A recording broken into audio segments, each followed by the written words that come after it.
Assalamualaikum warahmatullahi wabarakatuh. Salam sejahtera untuk kita semua. Kami akan mempresentasikan tugas kelompok 11 mata kuliah lembaga keuangan oleh dosen kami, Pak Dedi Nurdin, terdiri atas nama kelompok.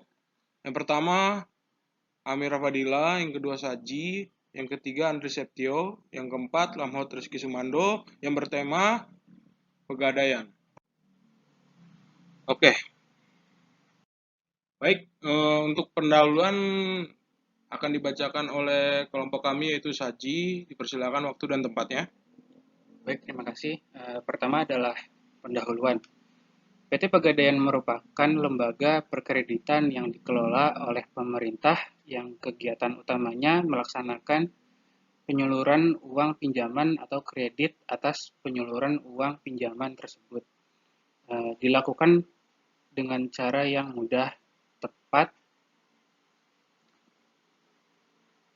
cepat, aman, dan hemat sehingga tidak memberatkan bagi masyarakat yang melakukan pinjaman dan tidak menimbulkan masalah yang baru bagi peminjam setelah melakukan lembaga perkreditan yang memiliki tujuan khusus yaitu penyaluran uang pinjaman atas dasar hukum gadai yang ditunjukkan untuk mencegah praktek ijon, pegadaian gelap, riba, serta pinjaman tidak wajar lainnya. PT Pegadaian merupakan salah satu alternatif bagi masyarakat untuk mendapatkan kredit baik dalam skala kecil maupun skala besar. Dengan mengeluarkan produk berbasis syariah yang disebut dengan pegadaian syariah, komoditas yang diperdagangkan yang dilakukan bisnis untuk memperoleh imbalan atas jasa. Berikutnya adalah tujuan. Tujuan pegadaian syariah. Pegadaian syariah pada dasarnya mempunyai tujuan-tujuan pokok seperti dicantumkan dalam PP nomor 103 tahun 2000. Adalah yang pertama, turut melaksanakan dan menunjang pelaksanaan kebijaksanaan dan program pemerintah di bidang ekonomi dan pembangunan nasional pada umumnya melalui penyaluran uang pembiayaan atau pinjaman atas dasar hukum gadai. Lalu yang kedua, mencegah praktik ijon, pegadaian gelap, dan pinjaman tidak wajar lainnya. Lalu yang ketiga, pemanfaatan gadai bebas bunga pada gadai syariah memiliki efek jaring pengaman sosial karena masyarakat yang butuh dana mendesak tidak lagi dijerat pinjaman atau pembiayaan berbasis bunga. Lalu yang terakhir adalah membantu orang-orang yang membutuhkan pinjaman dengan syariat mudah.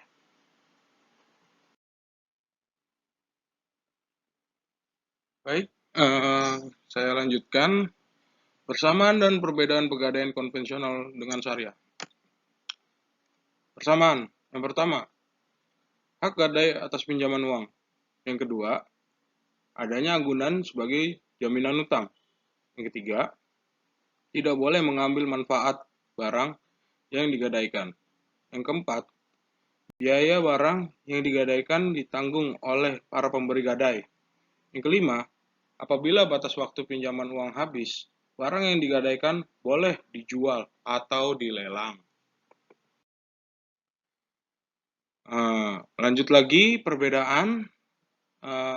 Berikut perbedaan pegadaian konvensional dengan pegadaian syariah. Yang pertama, gadai menurut hukum perdata di samping berprinsip tolong-menolong juga menarik keuntungan dengan cara menarik bunga atau sewa modal. Kalau untuk pegadaian syariahnya, dalam hukum Islam dilakukan secara sukarela atas dasar tolong-menolong tanpa mencari keuntungan atau mencari keuntungan yang sewajarnya. Yang kedua, dari pegadaian konvensional, dalam hukum perdata, hak gadai hanya berlaku pada benda yang bergerak. Kalau untuk pegadaian syariah, rahan berlaku pada seluruh benda, baik harus yang bergerak maupun yang tidak bergerak. Yang ketiga, adanya istilah bunga, memungut biaya dalam untuk bunga yang bersifat akumulatif dan berlipat ganda. Pegadaian syariah, dalam rahan tidak ada istilah bunga, biaya penitipan, pemeliharaan, penjagaan, dan penaksiran. Singkatannya, biaya gadai syariah lebih kecil dan hanya sekali dikenakan. Yang keempat, dalam pegadaian konvensional, dalam hukum perdata, gadai dilaksanakan melalui suatu lembaga yang ada di Indonesia disebut PT Pegadaian. Pegadaian syariah, rahan menurut hukum Islam dapat dilaksanakan tanpa melalui sesuatu lembaga. Yang kelima, pegadaian konvensional, menarik bunga 10% sampai 14% untuk jangka waktu 4 bulan plus asuransi sebesar 0,5% dari jumlah pinjaman. Jangka waktu 4 bulan itu bisa terus diperpanjang selama nasabah mampu membayar bunga. Untuk pegadaian syariah hanya memungut biaya termasuk asuransi barang sebesar 4% untuk jangka waktu 2 bulan. Bila lewat 2 bulan, nasabah tak mampu menebus barangnya, masa gadai bisa diperpanjang 2 periode. Tidak ada tambahan pungutan biaya untuk perpanjangan waktu. Baik, yang keenam, pinjaman dilunasi barang jaminan akan dijual kepada masyarakat untuk pegadaian konvensional. Kalau untuk pegadaian syariah, bila pinjaman tidak dilunasi, barang jaminan dilelang kepada masyarakat. Yang terakhir, pegadaian konvensional, kelebihan uang hasil lelang tidak diambil oleh nasabah, tetapi menjadi milik pegadaian. Kalau untuk pegadaian syariah, kelebihan uang hasil lelang tidak diambil oleh pegadaian, tetapi diserahkan kepada nasabah. Baik, untuk berikutnya, analisis faktor internal dan eksternal pegadaian syariah Kota Tangerang, analisis SWOT.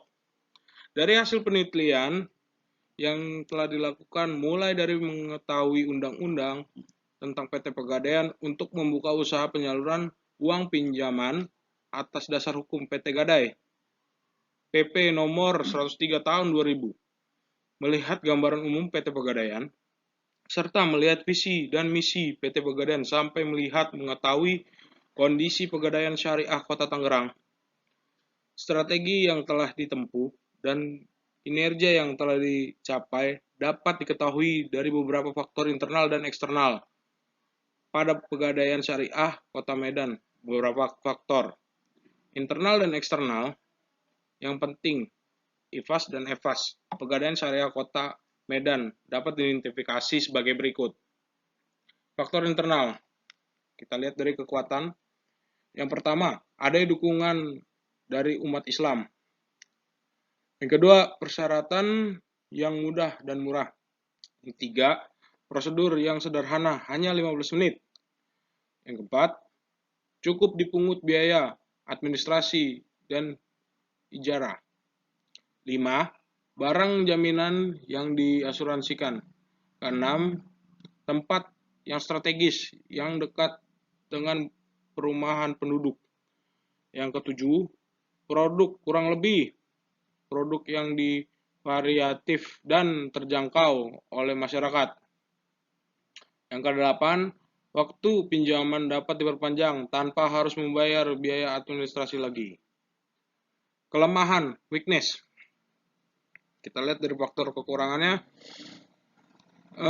Yang pertama, cabang pegadaian syariah yang terbatas. Yang kedua, karyawan yang merangkap tugas. Yang ketiga, tidak semua SDM-nya memahami betul tentang syariah. Yang keempat, kurang adanya tenaga profesional yang handal. Yang kelima, harus adanya barang jaminan untuk memperoleh pinjaman. Yang keenam, masih banyak nasabah yang merasa malu untuk datang ke pegadaian syariah. Yang ketujuh, belum memiliki visi dan misi sendiri. Yang terakhir, kurangnya tempat penyimpanan barang jaminan. Momun. Baik, itulah faktor internal. Berikut adalah faktor eksternal. Kita lihat dari segi peluangnya dulu, opportunity. Yang pertama, anggapan bunga adalah haram. Yang kedua, lokasi kantor yang cukup strategis dan ramai penduduk. Yang ketiga, nasabah cenderung memilih produk syariah. Yang keempat, nasabah pegadaian syariah bukan hanya dari umat Islam saja. Yang kelima, adanya peluang ekonomi dari berkembangnya pegadaian syariah. Yang keenam, pegadaian umum yang ada saat ini tidak sejalan dengan syariat Islam.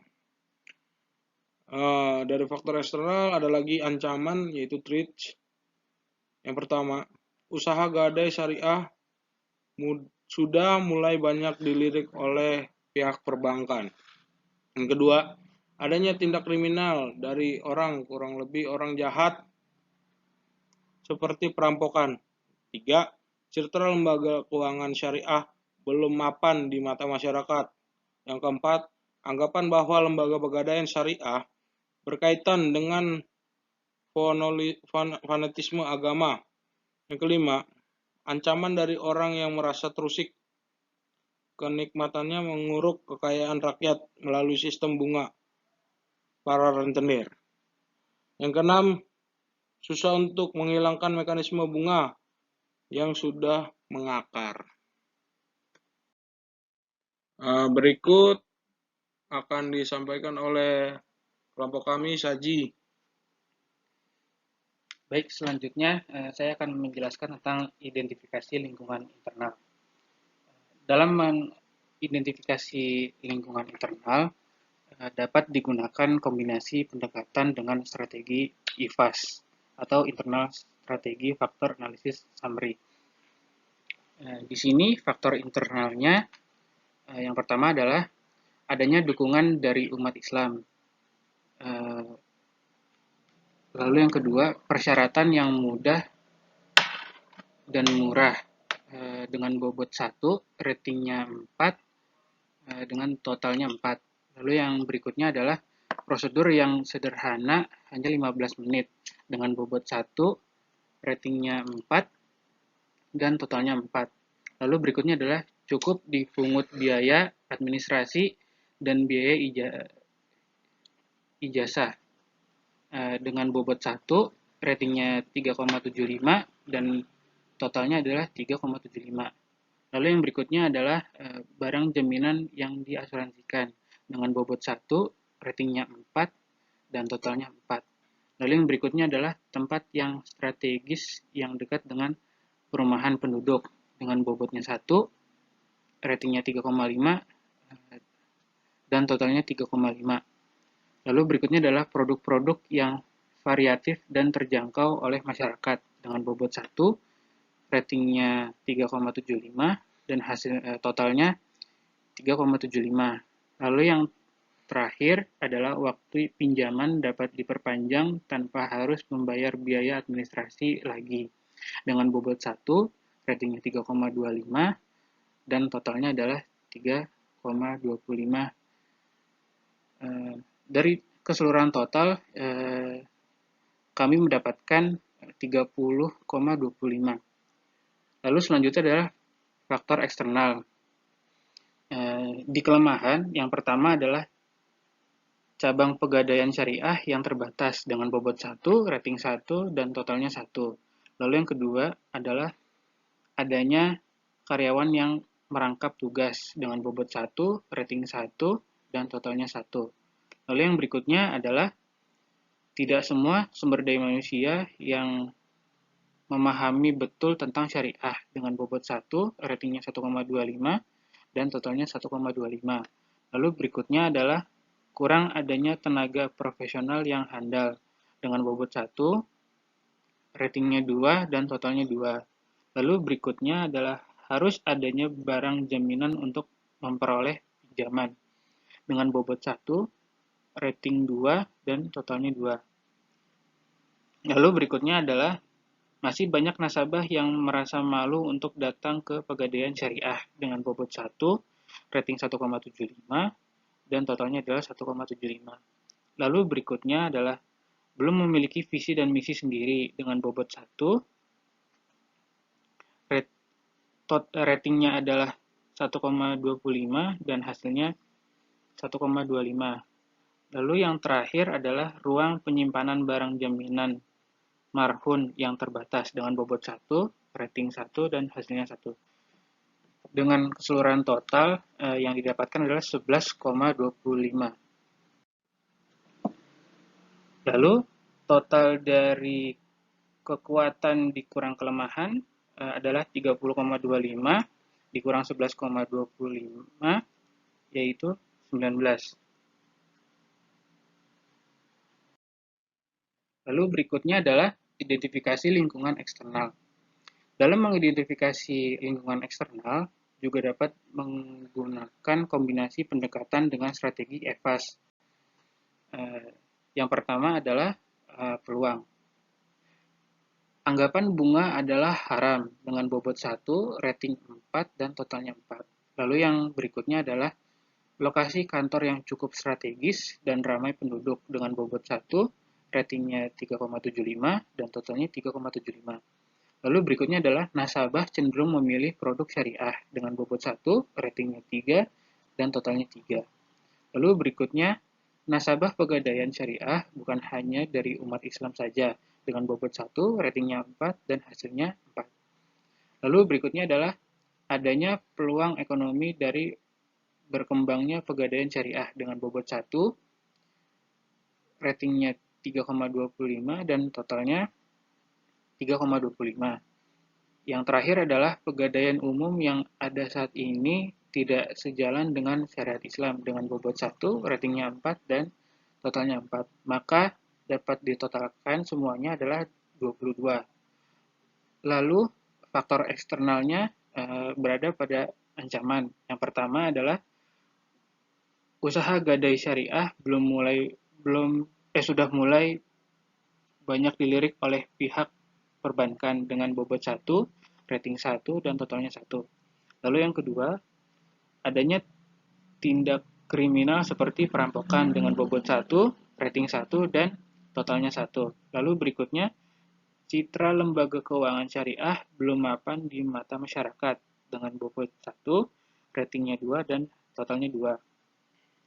Lalu yang berikutnya, anggapan bahwa lembaga pegadaian syariah berkaitan dengan fanatisme agama dengan bobot 1, ratingnya 1,5, dan totalnya 1,5.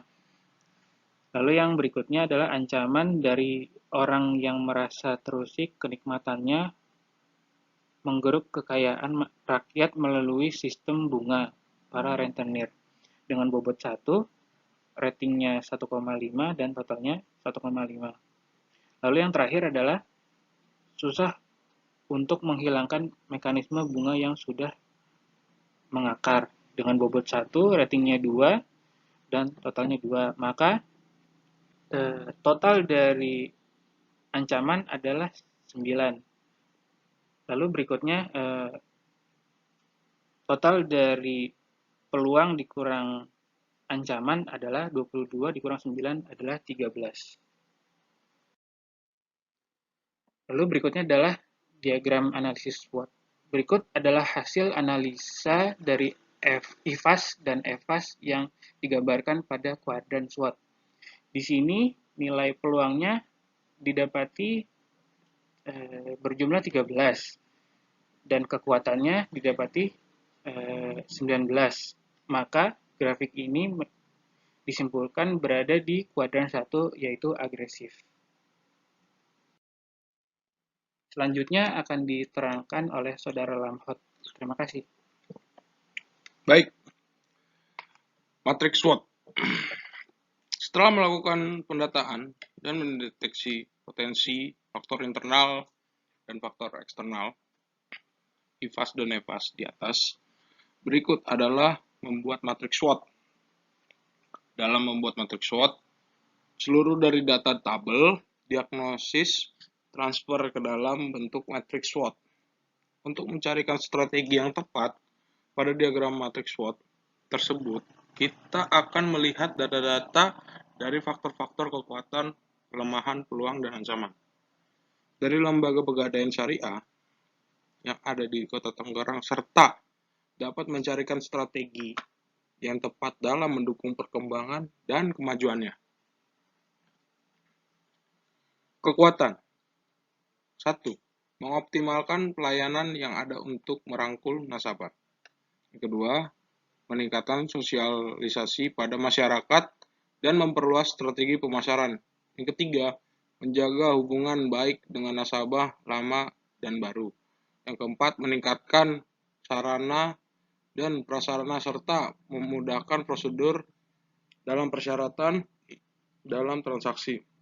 5. Menjalin kerjasama dengan lembaga keuangan lain untuk melakukan promosi produk baru. Yang keenam, menempatkan kantor pegadaian syariah berada di lokasi ramai penduduk, dalam kurung lokasi strategis. Untuk kelemahannya, pertama, menciptakan dan meningkatkan SDM yang berkualitas untuk memanfaatkan setiap promosi peluang yang ada. Yang kedua, menambah kuantitas karyawan baru untuk meningkatkan kinerja. Yang ketiga, pemerintah membuat undang-undang pegadaian syariah tentang visi dan misi sendiri sehingga menjadikan pegadaian syariah mandiri. 4. Membuka cabang pegadaian syariah yang baru. Yang kelima, memberikan kelonggaran marhun secara perpanjangan jatuh tempo tanpa harus membayar biaya administrasi lagi. Yang keenam, memperbesar ruang simpan barang gadai atau membuat bangunan sendiri. Nah, itu dikategorikan dalam opportunity. Baik, berikut kekuatan dari ancamannya. Atau meningkatkan jalinan kemitraan kerja pada pemerintah dan lembaga keuangan domestik. Yang kedua, memberikan sosialisasi bahwasanya nasabah pegadaian syariah bukan hanya dari umat Islam saja. Yang ketiga, mensosialisasikan bahwa banyak lembaga keuangan umum yang ada dengan pinjaman bunga adalah haram. Yang keempat, meningkatkan sistem keamanan kantor untuk menjaga kepercayaan masyarakat. Untuk kelemahannya, pertama, pemanfaatan karyawan untuk perluasan pemasaran. Yang kedua, meningkatkan sarana dan prasarana yang menunjang perkembangan lembaga. Yang ketiga, menciptakan sistem yang baru. Yang keempat, mengevaluasi kelemahan, melakukan konsultasi strategis, dan terus memonitoring kinerja untuk mempertahankan prestasi dan meningkatkan potensi yang ada.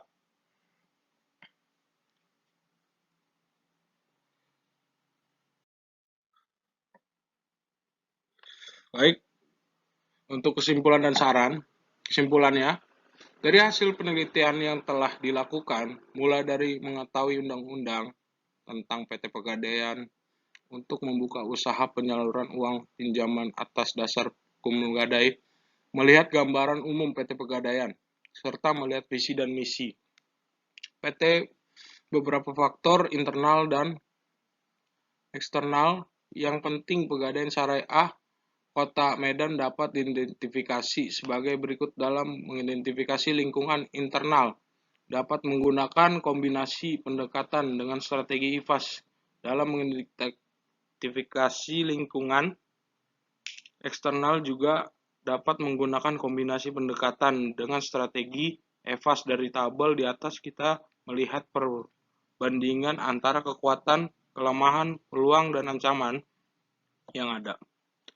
Dengan melihat analisa dari hasil tersebut di atas, maka Pegadaian Syariah Kota Tangerang memiliki kekuatan sebesar 19 yang menyebabkan produk-produk yang dikeluarkan bagus di pasaran dan memiliki 13 peluang yang cukup untuk meneruskan dan mengembangkan pertumbuhan produk yang ada dan memajukan perusahaan untuk kedepannya. Saran. Dari hasil penelitian yang telah dilakukan, mulai dari mengetahui undang-undang tentang PT Pegadaian serta melihat visi dan misi PT. Dengan melihat analisa dari hasil tersebut di atas, bahwa Pegadaian Syariah Kota Tangerang memiliki kekuatan sebesar 19 yang menyebabkan produk yang dikeluarkan bagus di pasaran dan memiliki 13 peluang yang cukup untuk meneruskan mengembangkan pertumbuhan produk yang ada dan memajukan perusahaan untuk kedepannya demi kemajuan perusahaan. Terima kasih atas waktu dan tempat yang telah diberikan pada Bapak Detinuddin. Semoga presentasi kami berguna untuk kedepannya. Wassalamualaikum warahmatullahi wabarakatuh.